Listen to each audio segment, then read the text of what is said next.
आज पढ़ेंगे ललद्य के बारे में। ये काव्य खंड का चैप्टर है, सेकंड चैप्टर है आपका। इससे पहले हमने कबीरदास जी के बारे में आपको बताया था, शबद और साखियाँ पढ़ाई थी। ये कवित्री भी बहुत प्रसिद्ध कवित्री हैं। जैसे कबीरदास जी ने लोकहित के लिए अपने काव्य में रचना में कहा था, बाहरी आडंबर उनको पसंद नहीं था। इस कवित्री की भी यही धारणा थी कि दिखावे से अच्छा हमें परमात्मा को स्वीकार करना चाहिए। परमात्मा एक है और यही हमें मोक्ष दिला सकते हैं। कश्मीरी भाषा की लोकप्रिय संत कवित्री ललद्य का जन्म सन 1320 के लगभग कश्मीर स्थित पामपुर के सिमपुरा गांव में हुआ था। उनके जीवन के बारे में प्रामाणिक जानकारी नहीं मिलती। ललद्य को लल्लेश्वरी, लला, लल योगेश्वरी, लल रिफा आदि नामों से भी जाना जाता है। इनका देहांत सन 1391 के आसपास माना जाता है। ललद्य की काव्य शैली को वाक कहा जाता है। जिस तरह हिंदी में कबीर के दोहे, मीरा के पद, तुलसी की चौपाई और रसखान के समय प्रसिद्ध हैं, उसी तरह ललद्य के वाक प्रसिद्ध हैं। अपने वाकों के जरिए उन्होंने जाति और धर्म की संकीर्णताओं से ऊपर उठकर भक्ति के ऐसे रास्ते पर चलने पर जोर दिया जिसका जुड़ाव जीवन से हो।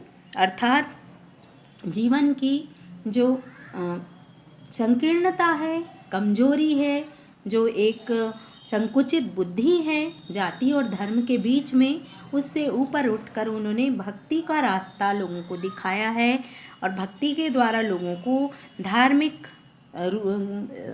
आडंबरों का विरोध करते हुए लोगों में प्रेम की भावना जागृत करने का प्रयास किया है। लोक जीवन के तत्वों से प्रेरित ललद्य की रचनाओं में तत्कालीन पांडिताऊ भाषा, संस्कृत और दरबार के बोझ से दबी फारसी के स्थान पर जनता की सरल भाषा का प्रयोग किया गया है। अर्थात दिखावे का उन्होंने कोई भाषा यूज़ नहीं किया। दिखावे मतलब जो कठिन भाषा है, उन्होंने वैसी भाषाओं का प्रयोग नहीं किया। उन्होंने जो जनता को समझ में आ सके, लोगों को आसानी से समझ में आ सके, ऐसी सरल भाषा का उन्होंने प्रयोग किया है। यही कारण है कि ललद्य की रचनाएं सैकड़ों सालों से कश्मीरी जनता की स्मृति और वाणी में आज भी जीवित है।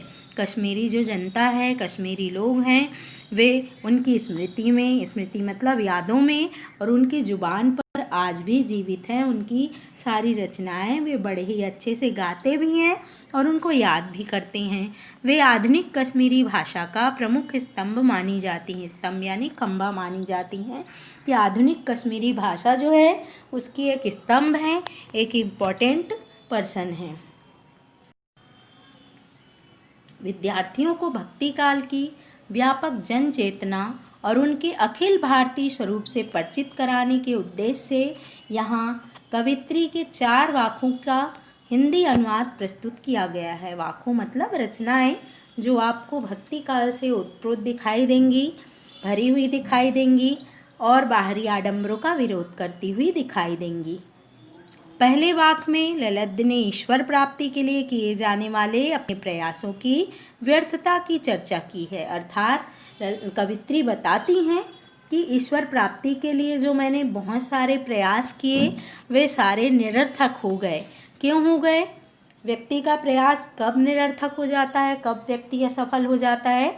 जब व्यक्ति उसको दिलो जान से, उसको शिद्दत से उस प्रयास को पूर्णता की ओर नहीं ले जाता।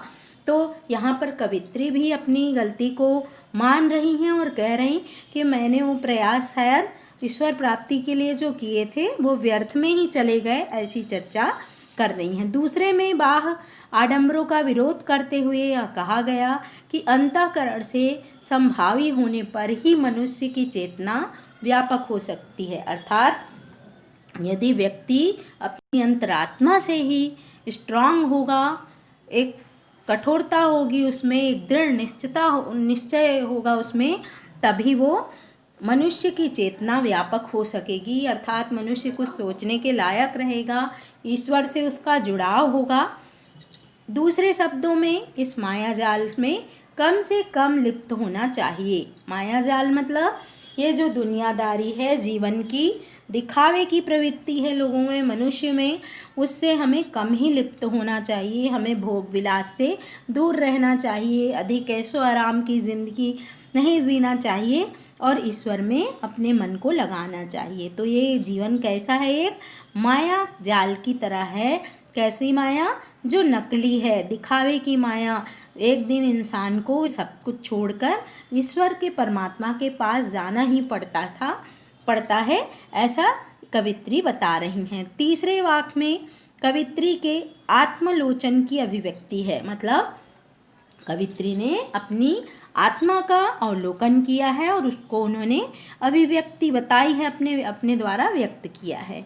वे अनुभव करती हैं कि भवसागर से पार जाने के लिए सत्कर्म ही सहायक होते हैं। ये आप सभी जानते हैं, हकीकत है कि यदि हमें इस जीवन रूपी भवसागर से पार होना है, क्योंकि जीवन इतना सरल नहीं है, बहुत ही कठिन है, और इस जीवन में यदि हम सत्कर्म मतलब अच्छे कर्म करेंगे तभी हम परमात्मा से जुड़ सकेंगे और इस जीवन रूपी भवसागर से पार हो सकेंगे। भेदभाव का विरोध और ईश्वर की सर्वव्यापकता का बोध चौथे वाक्य में है। भेदभाव जो होता है जाति पाति का, धर्म का, कि इसका धर्म अलग है, इस व्यक्ति का ईश्वर अलग है, तो ये सर्वव्यापकता जो बोध है लोगों में है, उसको उन्होंने क्लियर किया है कि ईश्वर तो एक है। जैसे कबीरदास जी ने बताया कि परमात्मा एक है, वैसे ही कवित्री ने भी यहाँ पर इसकी सार्थकता का बोध कराया है, ज्ञान कराया है। कवित्री ने आत्मज्ञान को ही सच्चा ज्ञान माना है। कवित्री आत्मज्ञान को ही सच्चा ज्ञान मानती हैं। यदि आत्मा में ज्ञान प्राप्त हो गया, हमारी आत्मा शुद्धि हो गई, सत्य जानने लगी कि ईश्वर क्या है और दुनिया क्या है, तो वही सच्चा ज्ञान है। यदि मनुष्य इतना ही समझ जाए कि हम क्या लेके आए हैं और हमें क्या लेके जाना है, ये आत्मज्ञान हर मनुष्य को हो जाए तो वाकई में सच्चा ज्ञान मनुष्य को प्राप्त हो जाएगा, ऐसा कवित्री का कहना है और ये सच्ची बात भी है। प्रस्तुत वाक्यों का अनुवाद मीरा। यहाँ पर कवित्री कहती है, रस्सी कच्चे धागे की खींच रही मैं नाव, जाने कब सुन मेरी पुकार, करे देव भवसागर पार। अर्थात कवित्री कहती है कि मेरी जो सांसें चल रही है वो कच्चे धागे के समान है, कच्चा धागा जो कभी भी टूट जाए। खींच रही मैं नाव, और इस जीवन रूपी नाव को मैं खींच रही हूँ, अर्थात मेरा जीवन चलते जा रहा है और उम्र जो है निरंतर कम होते जा रही है।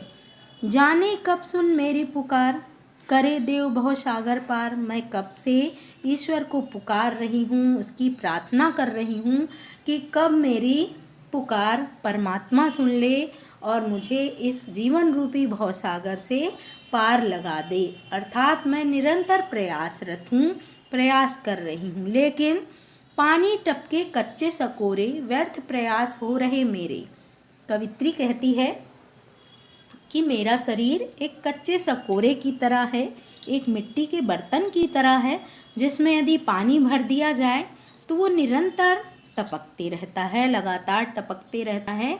वैसे ही ईश्वर के लिए मेरा प्रयास व्यर्थ हो रहा है, अर्थात मैंने अपने जीवन को व्यर्थ ही नष्ट कर दिया है और अब मेरा जीवन कुछ ही समय का बचा हुआ है। मेरा जीवन निरंतर, मेरी उम्र कम होते जा रही है और मेरे प्रयास जो है व्यर्थ में ही जाते जा रहे हैं। अर्थात मैंने अभी तक परमात्मा को सच्चे हृदय से याद नहीं किया, उनकी प्रार्थना नहीं की, उनके शरण में नहीं गई। लेकिन अब यही दुख मुझे बार बार मेरे हृदय को वेदना दे रही है, दुख दे रही है। जी मैं उठती रह रहे हूँ, घर जाने की चाह है घेरे, कि मैंने अपना जीवन व्यर्थ कर दिया और अब मैं कब परमात्मा से मिल पाऊँगी, कब ईश्वर से एकाकार हो पाएगा मेरा। इस तरह ये वेदना मुझे दुख पहुँचा रही है। अर्थात कवित्री का कहना है कि ईश्वर को प्राप्त करने के लिए सच्चे मन से उनको पुकारना बहुत ज़रूरी है, तभी ईश्वर हमें प्राप्त होते हैं और हमें इस जीवन रूपी भवसागर से पार लगाते हैं। धन्यवाद बच्चों। नेक्स्ट वीडियो में मैं आपको सेकंड और थर्ड फोर्थ के अर्थ समझाऊंगी। आपको भी इसको पढ़ना है और आप वीडियो पूरा नहीं देखते हैं, आगे आपको प्रॉब्लम होने लगेगी, आप आंसर सही तरीके से नहीं दे पाएंगे। उसके लिए आप वीडियो ज़रूर देखें। धन्यवाद।